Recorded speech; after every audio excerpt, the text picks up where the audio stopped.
Hello दोस्तों, नमस्कार। स्वागत है आपका अपने इस प्यारे से माइंड ओपन प्लेटफॉर्म पर। आज हम रीजनिंग के मोस्ट इम्पोर्टेंट क्वेश्चन देखने वाले हैं, जो कि आरआरबी एनटीपीसी कहे तो अंडर ग्रेजुएट लेवल का जो एग्ज़ाम 7 अगस्त को होने वाला है, उसके लिए मैं लाया हूँ। और अदर एग्ज़ाम्स भी जो होने वाले हैं, आगामी जो परीक्षा है उसके लिए भी मैं लाया हूँ। तो मतलब समझ लीजिए सभी प्रिपरेशन मतलब जो एग्जामिनेशन होने वाले हैं उनके लिए महत्वपूर्ण है।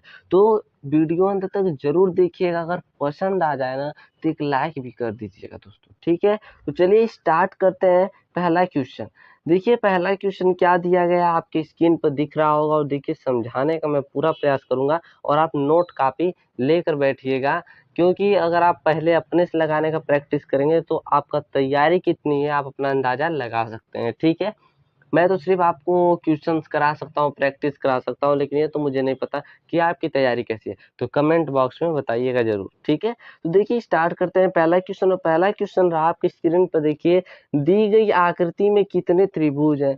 यहाँ पर एक आकृति आपको दी गई, इसमें कितने त्रिभुज हैं, क्या करना है बताना है आपको। देखिए कितने त्रिभुज है, बहुत आसान है त्रिभुज इसमें गिनना। और एक चीज याद रखिए, मैं त्रिभुज का वीडियो भी बना चुका हूँ, जाकर आप देख सकते हैं इस चैनल पर, ठीक है। देखिए, अगर आपको एक कोई भी त्रिभुज इस प्रकार का अगर दिख जाए, उसमें इस प्रकार दिख जाए, तो इसमें कितने त्रिभुज होते हैं, 3 त्रिभुज होते हैं, ये आपको पता होगा, ठीक है। तो देखिए यहाँ पर इसमें भी क्या होगा, 3 त्रिभुज होगा, और यहाँ पर भी क्या होगा, 3 त्रिभुज होगा, ठीक है। इतना पता है कि नहीं, ठीक है। इसके बाद देखिए एक त्रिभुज यहाँ पर हो गया, एक त्रिभुज यहाँ पर हो गया, एक त्रिभुज यहाँ पर हो गया, सिंपल सा। और देखिए एक त्रिभुज यह बन रहा है आपका, एक त्रिभुज यह हो जाएगा, एक त्रिभुज। फिर देखिए एक छोटा सा ही सिम बन रहा है, समझिएगा। देखिए यहाँ पर छोटा सा बना, एक त्रिभुज यहाँ पर हो जाएगा, ठीक है। कितना हुआ देख लीजिए एक बार, 3 3 6 हो गया, एक 7 हो गया, 8 हो गया, 9 10 11। मतलब कुल कितने त्रिभुज इसमें है प्यारे दोस्तों, तो 11 त्रिभुज है। कितने कुल त्रिभुज है, तो 11 त्रिभुज है। और ऑप्शन में आपको 11 दिख रहा है, तो ऑप्शन नंबर बी में दिख रहा है, तो ऑप्शन नंबर बी क्या हो जाएगा आपका, राइट आंसर हो जाएगा। तो चलिए बढ़ते हैं आप दूसरे प्रश्न की तरफ। देखिए दूसरा प्रश्न क्या दिया गया है, इस प्रश्न को समझने का प्रयास कीजिए। उस समुच्चय का चयन कीजिए, उस समुच्चय का चयन कीजिए जिसमें संख्याएं उसी प्रकार संबंधित हैं जिस प्रकार निम्नलिखित समुच्चय की संख्याएं संबंधित है। मतलब कहने का तात्पर्य है 280 का जिस प्रकार संबंध 140 है, 280 का संबंध जिस प्रकार 140 से है, और 186 का संबंध जिस प्रकार 93 से है, उसी प्रकार हमें ऑप्शन को देखकर बताना है, इसमें से एक जो है सही है वही बताना है। तो पहले यह पता करेंगे कि 280 का आखिर संबंध 140 से कैसे है। तो आप देखिए 280 और 140 में, तो आप कहेंगे क्या कि जो 280 उसका अगर मैं आधा कर देता हूँ तो 140 आ जाता है। बताइए बात सही है कि नहीं, ठीक है। 186 का भी आधा कर लेता हूँ तो 93 आ जाता है। उसी तरह 118 का भी आधा करेंगे तो 118 का आधा करेंगे, कितना हो जाएगा, 2 बचे 10 हो जाएगा, और 2 9 18 59। और देखिए 59 यहाँ पर दिया, मतलब यही पहला वाला क्या हो जाएगा सही। दूसरा देख लेते हैं एक बार, यहाँ आप करेंगे 2 8 16 हो जाएगा, 2 23 83, लेकिन दिया यहाँ पर क्या है 84।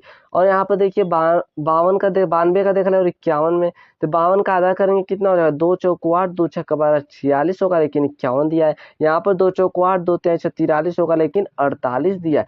कौन सा ऑप्शन आपका सही हो जाएगा, कौन आधा हो रहा है, तो पहला ऑप्शन जो सही है 118 का आधा 59 होता है। बताइए समझ में आया कि नहीं, आसान था कि नहीं, मजेदार क्वेश्चन था कि नहीं, कमेंट बॉक्स में बताइए जल्दी से, ठीक है। चलिए बढ़ते हैं तब अगले प्रश्न की ओर। और देखिए चौथा प्रश्न क्या दिया गया है, कथन दिया है चौथा वाला, समझिएगा इस क्वेश्चन को क्या कहा गया इसमें। कथन है सभी बोतलें जग है। जो दिया गया कथन है उसको आपको सत्य मानना है, मतलब दिया है आपको क्या करना है, उसे सत्य मानना है।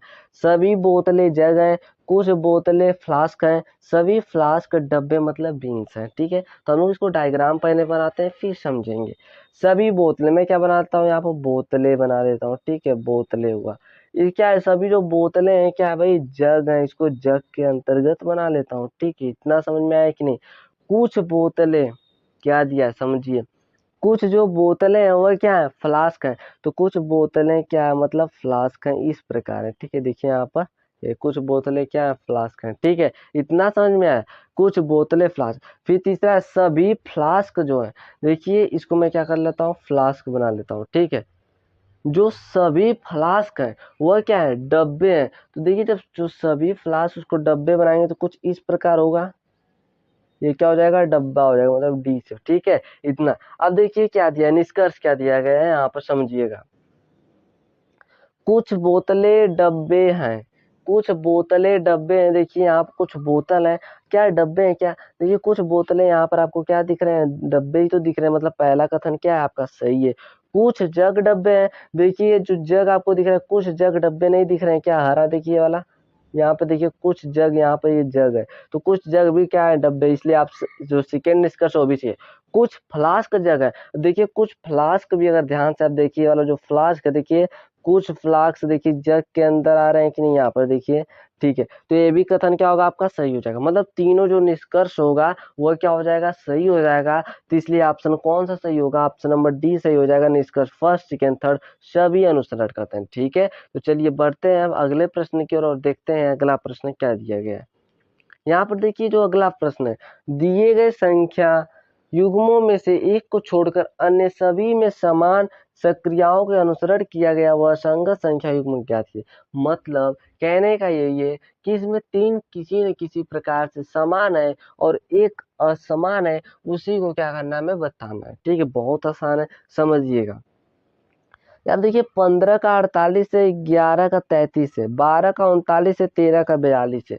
तो एक चीज समझिए, यहाँ पर थोड़ा सा अगर दिमाग लगाएंगे तो क्या होगा, देखिए 15 का अगर मैं 3 बार गुणा करूं, क्या करूं, 15 का 3 बार, 15 तिया कितना होता है, 45 होता है, और 45 में मैं 3 को प्लस कर दूं तो क्या 48 नहीं होगा क्या, होगा, सही है। इसको इसी तरह ट्राई मारते हैं दूसरा की, 11 तिया, देखिए 11 तिया कितना हो जाएगा, 33 हो जाएगा, 11 तिया कितना हो जाएगा, 33 हो जाएगा, और 33 में कितना यहाँ पर प्लस किया गया, 2 प्लस किया गया तो 35 आएगा, सही बात है, ठीक है।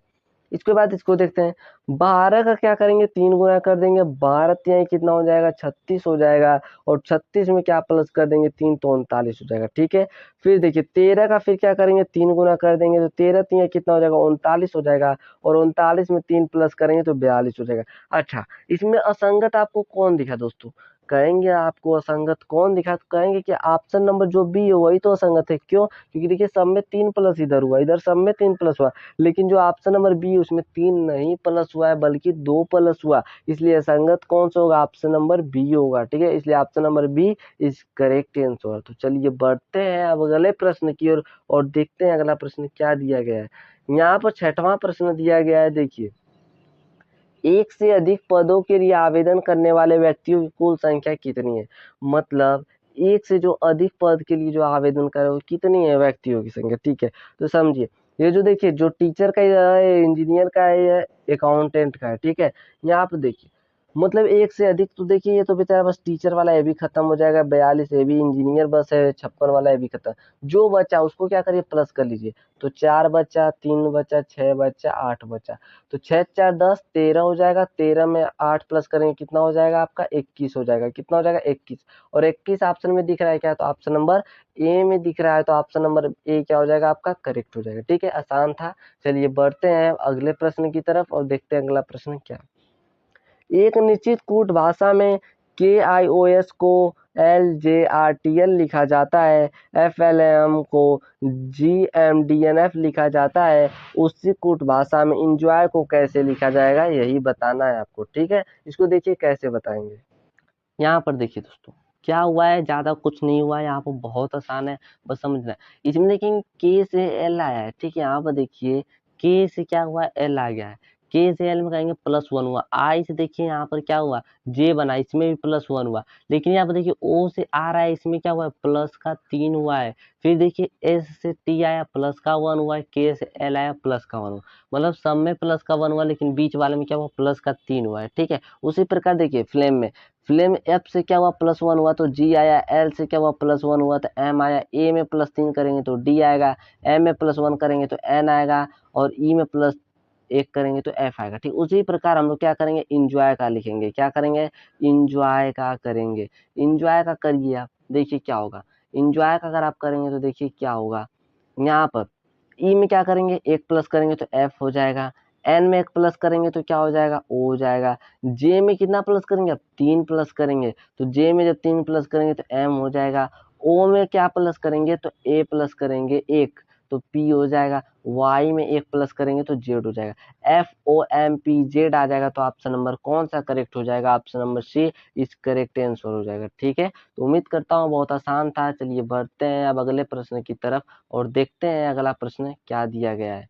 यहाँ पे देखिए क्या दिया गया, यदि नीचे दी गई शीट को मोड़कर एक घन बनाया जाता है तो ब्लू शब्द के विपरीत फलक पर कौन सा शब्द होगा, यही बताना है। तो देखिए ऐसा मैं करवा भी चुका हूँ और बता भी दे रहा हूँ विपरीत कैसे पकड़ते हैं। देखिए जो रेड का विपरीत होगा वो पिंक होगा, ग्रीन का विपरीत व्हाइट होगा और ब्लू का विपरीत ब्लैक हो जाएगा। ठीक है, यही है। तो क्या बताना है हमें, ब्लू का विपरीत। तो ब्लू का विपरीत क्या हो जा रहा है यहाँ पर, तो ब्लू का विपरीत जो हो रहा है वो ब्लैक हो जा रहा है। तो ऑप्शन कौन सा सही होगा? Option number c correct answer हो जाएगा। ठीक है, आसान था। चलिए बढ़ते हैं अब अगले प्रश्न की तरफ और देखते हैं अगला प्रश्न क्या दिया गया है। यहाँ पर देखिए, निम्नलिखित में से कौन सा संख्या दी गई श्रृंखला में प्रश्न चिन्ह का स्थान लेगा। मतलब कहने का क्या है, समझिएगा। 17 38 है, 34 है, क्वेश्चन मार्क 376 772। यहाँ पर वर्ग देखेंगे तो नहीं मिलने वाला है, वर्ग देखिए आपको नहीं मिलेगा।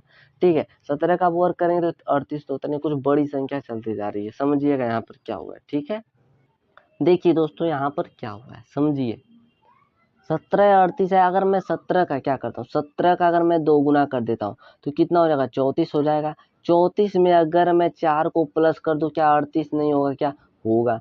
फिर देखिए क्या करता हूँ, फिर 38 का मैं क्या करता हूँ, 2 गुना कर देता हूँ। तो 38 का जब 2 गुना करूंगा, 2 8 16 हो जाएगा, 2 तेज 1 76 हो जाएगा। और 76 में मैं जब 8 प्लस करता हूँ तो 84 होगा। ठीक है, उसी प्रकार आने वाले में कर देंगे। 84 का क्या कर देंगे, 2 गुना कर देंगे। 84 का 2 गुना करेंगे कितना हो जाएगा, 2 चौको कितना हो जाएगा, 8 हो जाएगा। 2 अट्ठे 16 हो जाएगा। इसमें कितना प्लस करेंगे, तो 12 प्लस कर देते हैं। तो 8 2 10 को 0 हो जाएगा, 6 1 7 1 8 हो जाएगा और 180 180 हो जाएगा। मतलब क्वेश्चन मार्क की जगह क्या आएगा, 180। ऑप्शन में दिख रहा है क्या, तो ऑप्शन नंबर ए में दिख रहा है। तो option number A is correct. क्या हुआ है समझिए, फिर से समझाता हूँ। पहले में 4 प्लस हुआ, मतलब 2 गुना सब में हो रहा है, फिर 4 प्लस हुआ, फिर 8 प्लस हुआ, फिर 12, मतलब 4 4 क्या हो रहा है, बढ़ते जा रहा है। ठीक है, तो ऑप्शन नंबर ए क्या हो जाएगा आपका, करेक्ट हो जाएगा। उसी तरह फिर 180 का 2 गुना करेंगे, उसमें फिर क्या करेंगे, 16 प्लस कर देंगे, 376 आएगा। फिर 376 का गुना करेंगे, फिर उसमें 16 में 4 प्लस करके 20 हो जाएगा, 20 प्लस कर देंगे 772 आ जाएगा। ठीक है, तो चलिए बढ़ते हैं अब अगले प्रश्न की तरफ तो देखते हैं 10वां प्रश्न क्या दिया गया। एक निश्चित तर्क का अनुसरण करते हुए 8 को 512 से संबंधित है, उसी तर्क का अनुसरण करते हुए 12 1728 से संबंधित है, उसी तर्क का अनुसरण करते हुए 15 निम्नलिखित में से किससे संबंधित है, यही बताना। तो थोड़ा बस ध्यान से देखिए, 8 का जो संबंध है 512 से, कैसे है, तो आप तुरंत आपको पता चला गया होगा कि देखिए 8 का अगर घन करते हैं तो 512 आता है, 12 का अगर घन करते हैं तो 1728 आता है। क्या आता है, 1728। उसी तरह अगर 15 का भी अगर घन किया जाए तो कितना होगा। ठीक है दोस्तों, तो यहाँ पर भी क्या करेंगे, 15 का ही घन करेंगे। तो 15 का घन क्या हो जाएगा, तो आपको पता होगा जो 15 का घन होता है मेरे प्यारे दोस्तों, वो कितना होता है, 3375 होता है। मतलब कहने का क्या है, 15 का घन मतलब 15 को क्या करेंगे आप 3 बार गुना करेंगे। 15 का जब 3 बार गुना करेंगे तो 3375 आएगा। और ऑप्शन बी में दिख रहा है तो ऑप्शन नंबर बी क्या हो जाएगा आपका, सही हो जाएगा। बहुत आसान था। चलिए बढ़ते हैं अब अगले प्रश्न की ओर, देखते हैं अगला प्रश्न क्या दिया। ये रहा आज आपका लास्ट प्रश्न। उस विकल्प का चयन करें जो 5वें अक्षर समूह से उसी प्रकार संबंधित है जिस प्रकार दूसरा अक्षर समूह सबसे पहले अक्षर से समूह से और चौथा अक्षर समूह तीसरे अक्षर समूह से संबंधित है। तो ये बहुत आसान है, इसका आंसर आप कमेंट बॉक्स में दीजिएगा। मैं आपका इंतजार करूंगा आपके आंसर का। ठीक है, अगर वीडियो पसंद आया हो तो लाइक कर दीजिएगा। अगर अभी तक चैनल को सब्सक्राइब नहीं किए हैं तो सब्सक्राइब कर बेल आइकॉन नोटिफिकेशन को भी ऑन कर लीजिएगा, जिससे नोटिफिकेशन सबसे पहले आप पर ही पहुंचेगा। धन्यवाद, तो मिलेंगे फिर हम नेक्स्ट वीडियो में। और हाँ, इसका आंसर देना न भूलिएगा।